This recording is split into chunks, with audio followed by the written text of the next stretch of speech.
భయపడకు. నువ్వు వెంటనే నీ దగ్గరున్న ఆ మాస్క్ వేసుకో, ధైర్యం వస్తుంది. జాక్ నా మాట విను, త్వరగా తను వేసుకో. అంతే అంతే, వెరీ గుడ్. ఇక నీకు ధైర్యం వస్తుంది, త్వరగా పైకెక్కు. Come on Jack.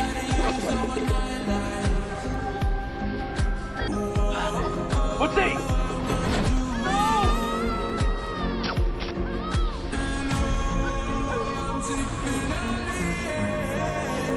Oh God, ఇంకా నేను నీకేం కాలేదు.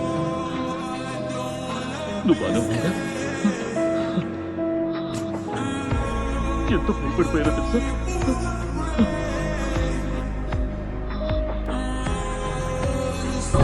మీరెవరు? Spider man.